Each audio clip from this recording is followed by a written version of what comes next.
Good morning, gentlemen. We interrupt your curriculum at AP Chemistry for a short little unit on gases.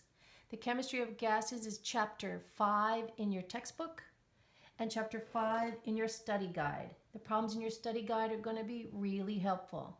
This is an introduction to gases, so I'm going to go through some facts really quickly and do some simple sample problems to get us started. First of all, what we know about gases already. I hope we can start with your prior knowledge and build some learning from there.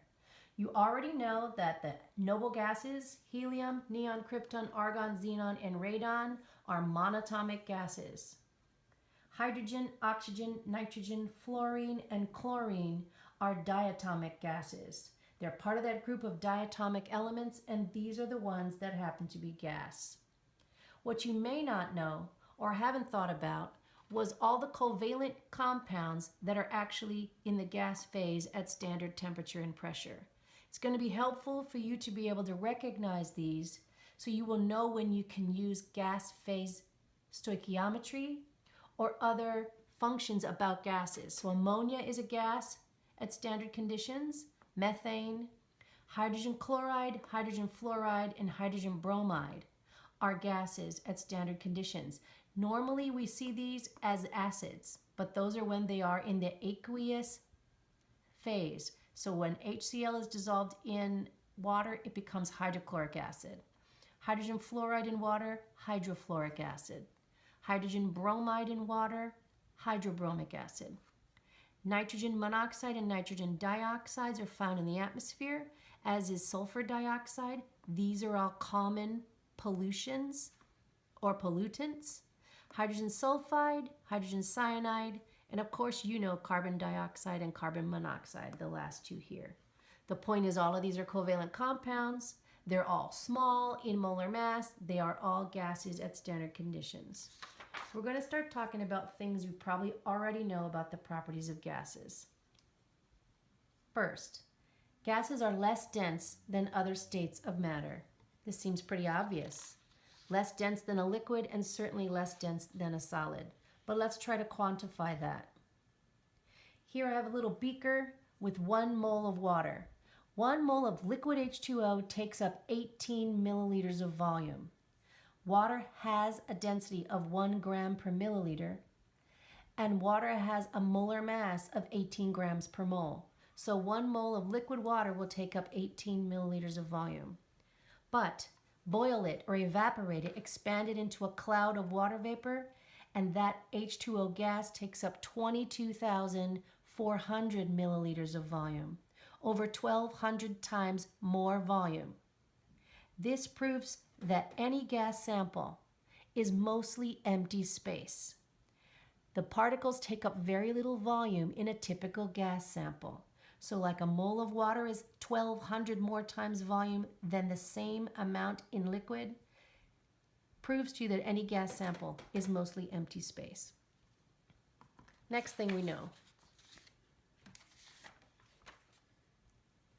The volume of a gas will expand or contract depending on pressure and temperature. Temperature of a gas matters. Pressure of a gas matters. Let's look at this example. Many of you remember when we had the visiting scientist come in with this big vat of liquid nitrogen, and he blew up a balloon, and the balloon full of gas particles shrunk because the liquid nitrogen was at low temperature, minus 70 degrees Celsius. But when we took the balloon out into the room temperature, the higher temperature transferred kinetic energy to the gas particles inside the balloon, and the balloon's volume expanded. So the volume of that balloon depended on what temperature condition it was in. Gas depends on pressure and gas depends on temperature. So I'm going to have a quick word with you about the temperatures of gases.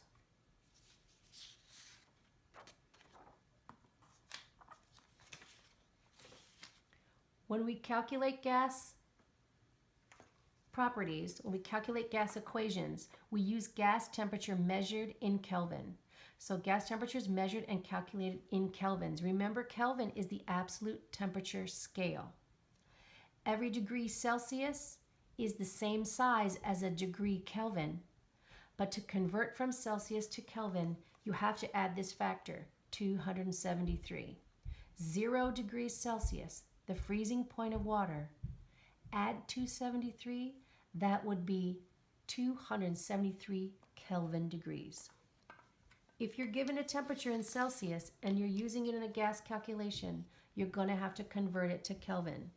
So let's give you a couple of conversion practice problems with temperature. So here's the first one. Convert 25 degrees Celsius to Kelvin. This is simply adding 273. 25 plus 273 is 298 Kelvin. 298 is a typical room temperature. Second problem. Convert 50 degrees Kelvin to degrees Celsius. That simply becomes a subtraction. 50K minus 273 equals negative 223 degrees C. Now 50K is roughly the boiling temperature of many elemental gases. For example, fluorine boils at 53 Kelvin. So that's about negative 220 degrees C. You have a practice problem on your worksheet to do. I'm going to move on now to talk about standard temperature.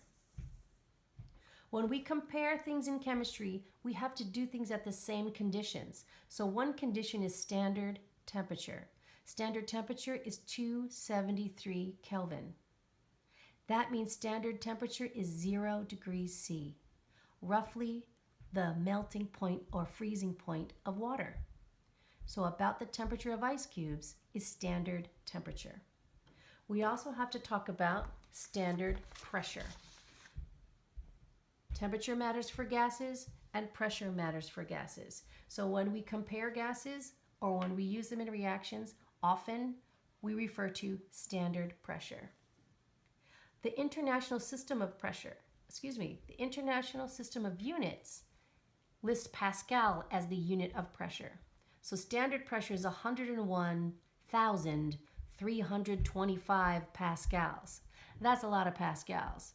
That's a really big number to work with. So we typically work with 101.3 kilopascals.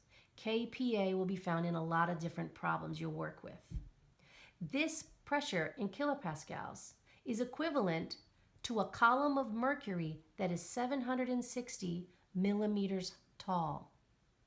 Seems kind of strange, but there are instruments, including one in our classroom, that is a column of mercury that is open on the bottom to the atmosphere.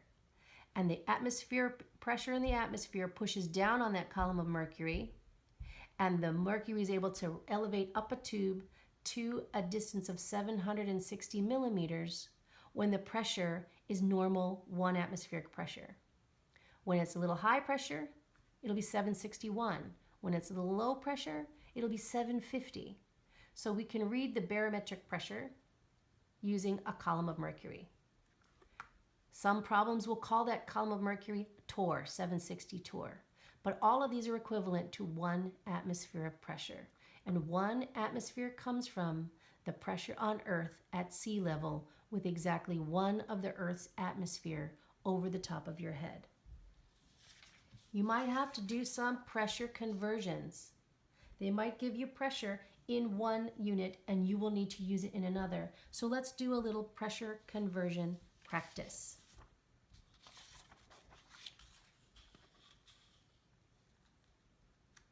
I'm going to cover this now. This problem says, an airline maintains cabin pressure during flights at 788 millimeters of mercury. What is this pressure in atmospheres? So it starts at 688, and we have to convert it to atmospheres. So we're going to use millimeters of mercury and atmospheres in our conversion factor. One simple conversion. 688 millimeters of mercury to start, 1 atmosphere on the top, 760 millimeters on the bottom. The units millimeters of mercury cancel, and we get the unit of atmospheres. The math becomes a simple division problem. 688 divided by 760 equals 0.905 atmospheres. So when you fly in an airplane, the pressure inside the cabin is roughly 90% typical atmospheric pressure. Now, what is standard pressure? 1 atmosphere, or 101.3 kilopascals. What is standard temperature? 273 Kelvin. When we have standard temperature and pressure, we get to use a valuable tool in chemical calculation.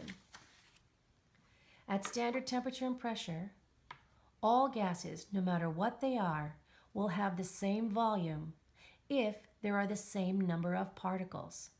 So let's say I have 1 mole of gas particles at the same temperature and pressure as another mole of gas particles.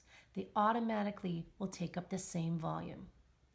That volume of that 1 mole of gas particles is going to be 22.4 liters. When? 22.4 liters at standard temperature and pressure. This is called the molar volume of any gas. And this is very useful in gas stoichiometry. How will you know when you're using gas stoichiometry? If the stoichiometry problem involves any of these covalent compounds or any of these elements, you may be able to use this as a conversion factor. So let's do some stoichiometry problems to give you a little bit of practice.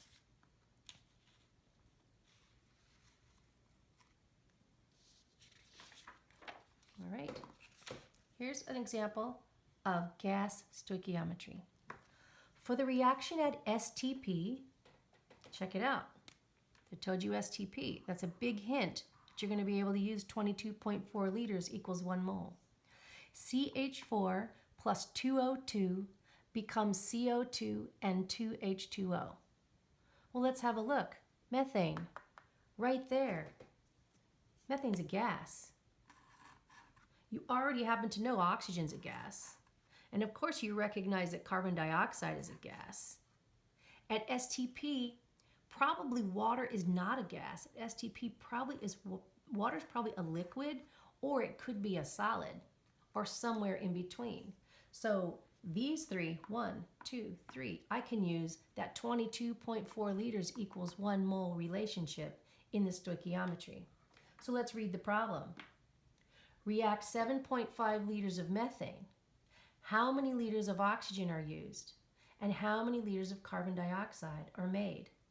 So methane is here. In the balance reaction, there's a 1, an implied 1 here. So for every 1 liter of methane, 2 liters of oxygen are produced. So for every 7.5 liters of methane, 15 liters of oxygen are used up. 1 liter uses up 2 liters of oxygen to form 1 liter of CO2. So if 7.5 liters of methane are used up, 7.5 liters of carbon dioxide are made. We didn't have to go through moles. We didn't have to use the 22.4 liter conversion factor. When we use gases, the coefficients in the balance reaction also can be used as moles. Pretty cool, huh? Let's try another one. Here's another reaction. C2H6. That's ethane gas. Plus 7/2 O2 gas. Form 2 CO2 gas. And 3 H2O. Well, at STP, that's probably a liquid. That's probably not a gas. All the mole relationships involving gases are also volume relationships at STP. So, if 2 moles of C2H6 react at STP, how many liters of oxygen are used? How many liters of CO2 are made? Okay, it's going to be very simple. I'll start with 2 moles, but this is a gas, so I can use that as 2 liters. 2 liters C2H6. And let's convert it into oxygen. For every 1 C2H6, 7/2 O2 is used up, So 2 times 7/2 equals 7 liters of O2 used. For CO2, we will again start with 2 liters of C2H6. And this time, there's 2 CO2s for every 1 C2H6. So I've got 4 liters of CO2 made. Simple gas stoichiometry using the molar volume of a gas, all because it occurs at standard temperature and pressure. Be sure to look for that. Now, there's one more problem I want you to take a look at. And it comes from this knowledge of what we know about gases. We can all imagine and we can all agree that gases expand to fill their containers. So if I put some gas in a container, everywhere inside the container there will be gas molecules. There won't be pockets of empty space. They will be evenly distributed because they will expand to fill the container.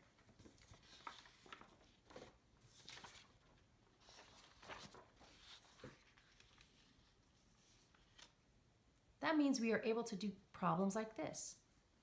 I have a container that I represent gases of 3 different types, A, B, and C.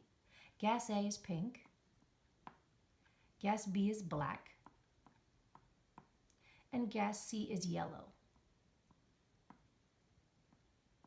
Now each of these gases expand to fill their container, so they completely mixed. They are miscible gases.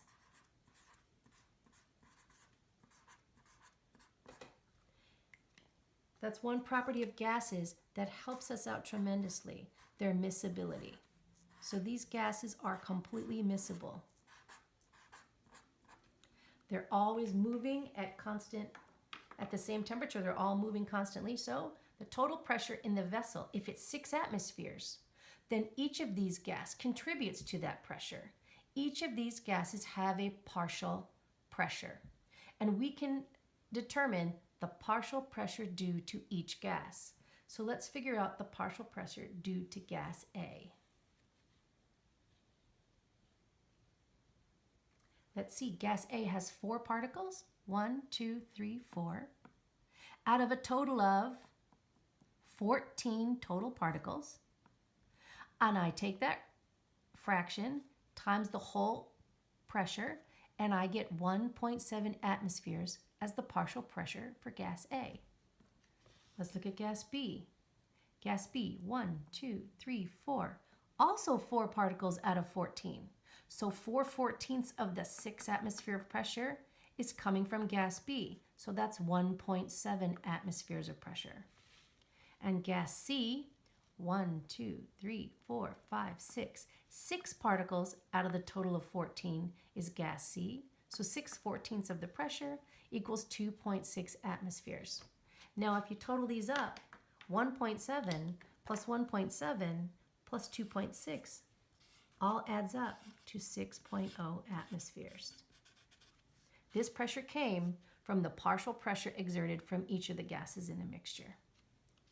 This is called Dalton's law of partial pressures. If you have a mixture of gases, the total pressure will be the sum of pressures of individual gases. So that's the introduction to gases. You have some problems to work out on your worksheet, and you should take that time now to do that and make sure you turn it in before the end of the period. And also do some practice problems from your study guide tonight for homework. Good luck, gentlemen.